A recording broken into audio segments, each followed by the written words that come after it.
მოგესალმებით. Deep-State-ის ანუ არაფორმალური ოლიგარქიული მმართველობის მიზანია ევროკავშირის წევრ ქვეყნებში სრულად გაქრეს ევროპული იდენტობა. ევროპული იდენტობა დგას იმ ძლიერ ისტორიულ-კულტურულ მემკვიდრეობაზე, რომელიც წლების განმავლობაში ყალიბდებოდა. ეს ისტორიულ-კულტურული მემკვიდრეობა მჟღამდება მეცნიერებაში, კულტურაში, ხელოვნებაში, არქიტექტურაში, ცხოვრების წესსა და ისეთ უბრალო ტრადიციებში, რაც ევროპულ ცხოვრების წესს უკავშირდება. დღეს ბრიუსელის ბიუროკრატია და ევროკრატები ყველაფერს აკეთებენ საიმისოდ, რომ ევროპული იდენტობა გაქრეს.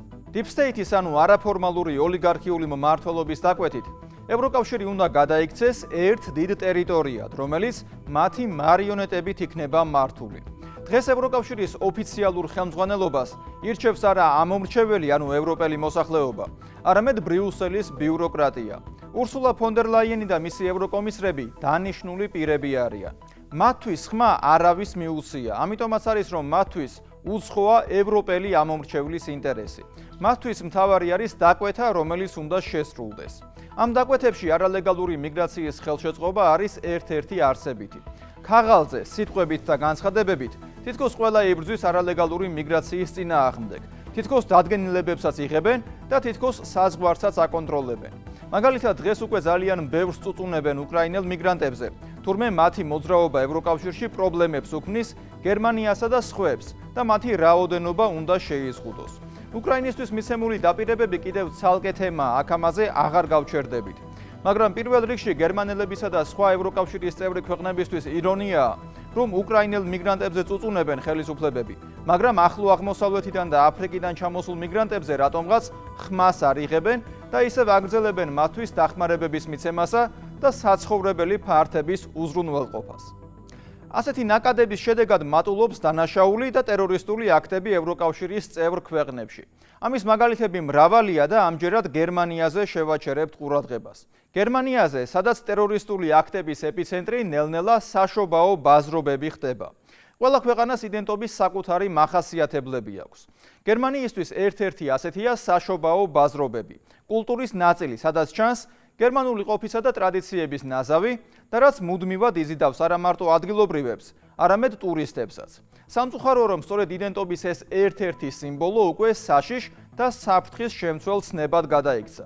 2015 წლის მიწურულს კიოლნში სწორედ საშობაო ბაზრობაზე მოხდა ქალებზე მასობრივი თავდასხმა მიგრანტებისგან. 2016 წელს ტუნისელი მიგრანტი ტრაილერით შევარდა ბერლინში საშობაო ბაზრობაზე. მაშინ 12 ადამიანი დაიღუპა. გასული წლის დეკემბერში ექიმი, რომელიც წარმოშობით საუდის არაბეთიდან იყო და გერმანიაში თავშესაფრის სტატუსით სარგებლობდა, მაგდებურგში საშობაო ბაზარს თავს დაესხა. მანქანით დიდი სიჩქარით შევარდა ხალხში და 5 ადამიანის სიცოცხლე იმსხვერპლა, 200-მდე კი დაშავდა. სხვა თავდასხმების მაგალითებიც არაერთია. მაგალითად, 23 იანვარს გერმანიის სამხრეთით მდებარე ქალაქ აშაფენბურგში სკოლამდელი ასაკის ბავშვებზე დანით თავდასხმას 2 ადამიანი ემსხვერპლა, მათ შორის 2 წლის ბავშვი. კიდევ 3 ადამიანი მძიმედ დაიჭრა. მცირეწლოვანი გოგონა და 2 ზრდასრული. თავდასხმა ქალაქის ცენტრალურ პარკში მოხდა. მაშინ 28 წლის თავდამსხმელი დააკავეს, რომელიც ეთნიკურად ავღანელი იყო. დღეს უკვე იმაზე აქვს გერმანიაში საუბარი, რომ მაგალითად მაგდებურგსა და სხვა ქალაქებში საერთოდ გააუქმონ საშობაო ბაზრობები უსაფრთხოების მომიზეზებით. აქ ორ ფაქტორს უნდა მივაქციოთ ყურადღება. საშობაო ბაზრობის გაუქმება ტერორისტული აქტისგან თავდაცვა ვერ იქნება. სხვაგან მოხდება თავდასხმა, როცა ქვეყანაში სულ უფრო მატულობს მარგინალებისა და არალეგალი მიგრანტების რაოდენობა. აქ გამოსავალი საშობაო ბაზრის გაუქმება კი არ არის, არამედ საზღვრების კონტროლი, რომელსაც გერმანიის ხელისუფლება Deep-State-ის კარნახით ჯიუტად არ ახორციელებს. და მეორე ფაქტორი, საშობაო ბაზრების გაუქმებით, გერმანია ერთგვარად უარს ამბობს ქრისტიანულ ტრადიციაზე, რომელსაც საუკუნეები ინარჩუნებდა. გერმანიაში ევროპულ იდენტობასთან ბრძოლის შესახებ ნახეთ ანი ნადირაშვილის სიუჟეტი. საშობაო ბაზარი არის ადგილი, სადაც გერმანელები ერთმანეთს ხვდებიან, ერთად სადილობენ, ურთიერთობენ. ასე იყო შუა საუკუნეებიდან და ახლაც ასეა. დღეს საშობაო ბაზრებს მნიშვნელოვანი სოციალური ფუნქცია აკისრიათ. მაგალითად, აქ შეგიძლიათ ოჯახთან ერთად მოხვიდეთ. ეს ტრადიციაა, დროს ატარებენ ერთმანეთისთვის, საჩუქრებს ყიდულობენ. ისტორიის სპეციალისტი ბონის უნივერსიტეტიდან ცდილობს ახსნას, რატომ არის საშობაო ბაზრობა გერმანელებისთვის ამდენად ძვირფასი. ტრადიცია, რომელიც საუკუნეებს ითვლის დროთა განმავლობაში, არა მხოლოდ დღესასწაულის, არამედ გერმანიის იდენტობის ნაწილიც ხდება. ჩვენ აქ ხშირად მოვდივართ საღამოობით იმისთვის, რომ ვიურთიერთოთ. სამსახურში ეს ხშირად არ გამოგვდის.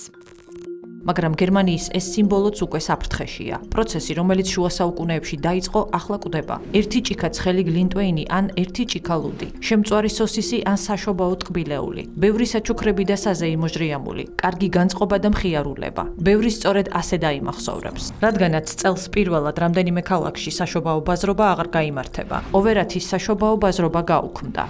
მაგდებურგში ავტომობილით თავდასხმის შემდეგ საშობაო ბაზრობა გაუქმდა. ჰამბურგში საშობაო ბაზრობა გაუქმდა. საშობაო ბაზრობა ისევ გაუქმდა. გერმანიის საშობაო ბაზრობის ნელი სიკვდილი.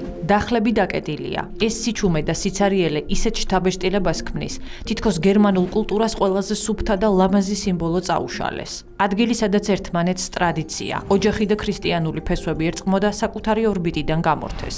ოვერათი, ჰამბურგი, დორტმუნდი, მაგდებურგი, კერპენი. ეს იმ ქალაქების არასრული ჩამონათვალია, სადაც ტრადიცია ჩაკეტეს.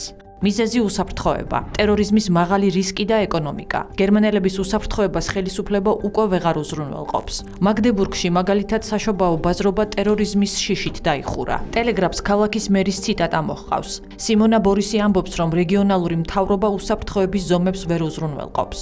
ყველა ექსპერტი თანხმდება, რომ ტერორიზმთან ბრძოლის კონკრეტული ზომების მიღება სახელმწიფოს პასუხისმგებლობაა და საშობაო ბაზრის ორგანიზატორი ვერ იქნება ამისთვის პასუხისმომთხოვნი. გამოცემის ინფორმაციით ასეთი გადაწყვეტილება მერმა ხელისუფლებისგან მიღებული წერილის შემდეგ მიიღო, სადაც გარკვევით ეწერა, რომ უსაფრთხოების ზომები დაცული ვერ იქნება. გერმანული საგაზეთო სააგენტოს DPA-ის ცნობით, ქალბატონმა ბორისმა წლევანდელი ბაზრობის გაუქმება მას შემდეგ გადაწყვიტა, რაც სახელმწიფო ჩინოვნიკებისგან წერილი მიიღო, რომელშიც გაფრთხილება იყო უსაფრთხოების ზომების არარსებობის შესახებ. უსაფრთხოების ზომების გარეშე კი მერმა საშობაო ბაზრის გახსნა ვერ გარისკა. გასული წლის საზარელი ტრაგედია ადგილობრივ მოსახლეობაში ჯერ ისევ შიშს და პანიკას იწვევს.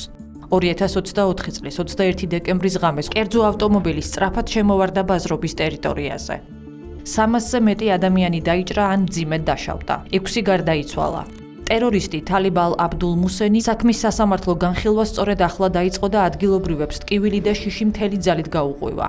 თუ ის დამნაშავედ ცნეს, მას უვადო პატიმრობა ემუქრება. მკვლელობის ბრალდებით. სასამართლო პროცესისთვის სპეციალურად მოეწყო დიდი დარბაზი, სადაც 140-ზე მეტი თანამსაჯული და დაახლოებით 400 მოწმე უნდა დაეტიოს. მაგდებურგი იქცა გერმანიის ხელისუფლების უსუსურობისა და წარუმატებლობის სიმბოლოდ. არა იმიტომ, რომ ტერორისტული აქტი იქ პირველად მოხდა, არამედ იმიტომ, რომ აჩვენა უსაფრთხოების რეგულაციები, ბარიერები და პოლიციის სტანდარტული პროტოკოლები საკმარისი არ არის. საფრთხეები გაცილებით სერიოზულია. რადიკალიზმს და ტერორიზმს მხოლოდ მეტალო ბარიკადები, კამერები და პატრულირება ვერ აჩერებს. საჭირო გახდა განსაკუთრებული რესურსის მობილიზება, უფრო მასშტაბური უსაფრთხოების ინფრასტრუქტურა. მაგრამ განსაკუთრებული რესურსი ნიშნავს განსაკუთრებულ ხარჯს. ამ ხარჯზე კი არც ფედერალურ დონეზეა სრული კონსენსუსი და არც ადგილობრივ მუნიციპალიტეტებში. ასეთი დამოკიდებულება ქალაქის მერებს მარტივი, მაგრამ სასტიკი არჩევანის წინაშე აყენებს. რისკი აიღონ მოქალაქეების სიცოცხლეზე. თუ გადავიდნენ ყველაზე იოლ, მაგრამ ერთადერთ გარანტირებულ მოსავალზე. დახურონ ბაზრობა. ამიტომაც ხურავენ. ოვერათი ამის კლასიკური მაგალითია. ოვერათში ორგანიზატორებმა ვერ შეძლეს სხვადასხვა ანტიტერორისტული ზომების მაღალი ხარჯების დაფინანსება. ადგილობრივმა ხელისუფლებამ ამისთვის თანხების გამოყოფაზე უარი თქვა. ორგანიზატორებს წლევანდელი ტრადიციული საშობაო ბაზრის გაუქმებაც მოუხდათ, რადგან უსაფრთხოების უზრუნველყოფის ხარჯები მკვეთრად გაიზარდა. ხარჯები მომუშავე მცირე ასოციაციისთვის ხელმისაწვდომი აღარ არის. ღონისძიების ორგანიზატორები ჩივიან, რომ ადგილობრივი ხელისუფლება ამ უსაფრთხოების ზომების დაფინანსებას საკუთარ თავზე არ იღებს. 2016 წლის 19 დეკემბერს ბერლინის საშობაო ბაზრობაზე სატვირთო მანქანით ტუნისელი ანის ამრი შევარდება. 12 ადამიანი ადგილზე დაიღუპება. 60-ზე მეტი მძიმედ დაშავდება ან დაიჭრება. ტერაქტი ბერლინში ხდება, თუმცა შიში და პანიკა ყველგან თანაბრად ვრცელდება. ხალხი დაძაბულია. ამბობენ, რომ ბაზრობებზე აღარ გადიან. ეშინიათ, რომ ასეთი საზარელი რამ შეიძლება კიდევ განმეორდეს. სპეციალურად დღისით მოვედი, რადგან დღის საათებში ნაკლები შანსია რაღაც გადაგხვდეს. ახლა ხან ზუსტად ამაზე ვლაპარაკობდით. აქ შემოსვლის წინ სატვირთო დავინახეთ და ერთმანეთს ვუთხარით. სწრაფად გავეცალოთ აქაურობას. მართლა საშიშია. ისეთი შეგრძნებაა, ერთის მხრივ გინდა რომ წახვიდე, რადგან აქ კარგი ატმოსფეროა, მაგრამ ამავე დროს ფიქრობ, რომ თუ აუცილებლობა არ მოითხოვს, სჯობს სახლში დარჩე. შიში არა მაქვს, მაგრამ თავში ყველანაირი აზრი მომდის. ვფიქრობ, რომ ასეთი რამ შეიძლება ისევ განმეორდეს. წამყვანი ამბობს, რომ გერმანელები ტრადიციას არ ღალატობენ, თუმცა ატმოსფერო მაინც დაძაბულია. პრაქტიკა მაჩვენა, რომ საფრთხე იმაზე დიდია, ვიდრე ამას გერმანელები წარმოიდგენდნენ. ლუდვიგ საფენის საშობაო ბაზრობაზე შეტევას ორჯერ მიიტანენ. პირველად 28 ნოემბერს, მეორედ 5 დეკემბერს. ბაზრის აფეთქებას ორივეჯერ ერაყელი მოზარდი ცდილობს. 2017 წლის დეკემბერში პოცდამში ბაზრის ბოლოს იპოვეს ასაფეთქებელი ნივთიერება. საშობაო ღონისძიება რამდენიმე დღე გაუქმდა. 2019 წელი კოპენიკი. სპეცსამსახურების ცნობით კონკრეტული პირები ბაზრობაზე თავდასხმას გეგმავდნენ. 2020 წელს ფრანკფურტის ბაზრობა ტერორიზმის მაღალ საფრთხედ ცხადდება. 2023 წელს ჰამბურგის ბაზრობაზე თავდასხმას სირიელი ახალგაზრდა გეგმავდა. 2024 წელს მაგდებურგში უკვე დიდი ტრაგედია დატრიალდა. 2025 წელს რამდენიმე ქალაქში საშობაო ბაზრობები დაიხურა. ეს ქრონოლოგია ერთ სახიფათო ტენდენციას აჩვენებს. ბოლო 10 წლის განმავლობაში საშობაო ბაზრობები, რომლებიც ადრე მხოლოდ დღესასწაულის, სინათლისა და ოჯახის სიმბოლო იყო, ევროპული უსაფრთხოების ყველაზე მოწყვლად წერტილად ჩამოყალიბდა. საფრთხე იზრდება, მასშტაბი ფართოვდება. საშობაო ბაზრობები უსაფრთხოების კრიზისის ბარომეტრად იქცა. კრიზისი იმდენად სერიოზულია, რომ ადგილობრივი ხელისუფლებები ცდილობენ უსაფრთხოებაზე პასუხისმგებლობის ტვირთი ბაზრის ორგანიზატორებზე გადაიტანონ. კრიზისი კონფლიქტს იწვევს. აპოლონიუს 2019 წლის სასამართლოს გადაწყვეტილება მოჰყავს. დაძაბულობა იმდენად გაიზარდა, რომ საქმეში სასამართლო ჩართეს. 2019 წელს ბერლინის ადმინისტრაციულმა სასამართლომ დაადგინა, რომ ტერორიზმის წინააღმდეგ ბრძოლა სუვერენული პასუხისმგებლობაა და არ შეიძლება მისი დელეგირება ღონისძიების ორგანიზატორებზე.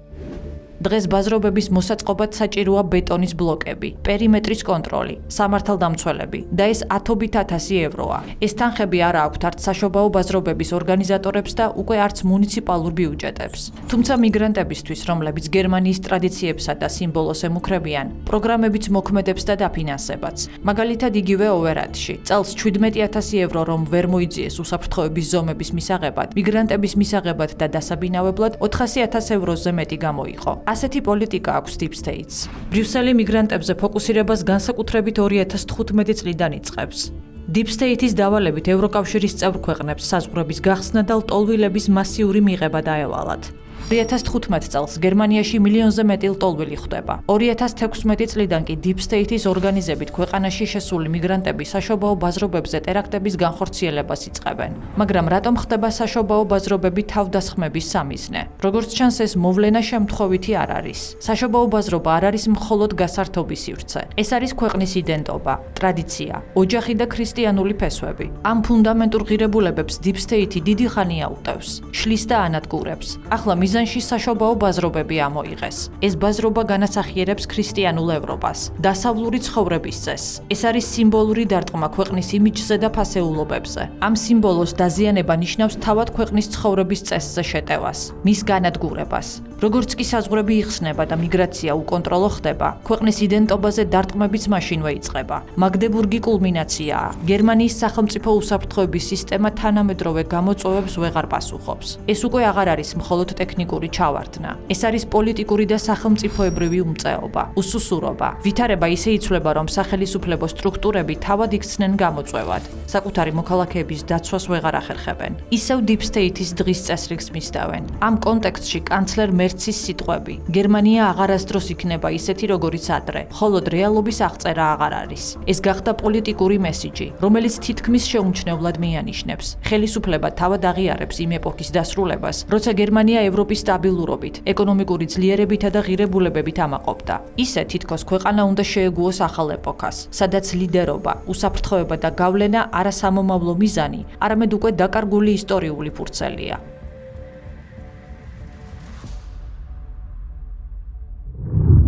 ევროპულ იდენტობასთან ბრძოლა ნელა, მაგრამ თანმიმდევრულად მიმდინარეობს.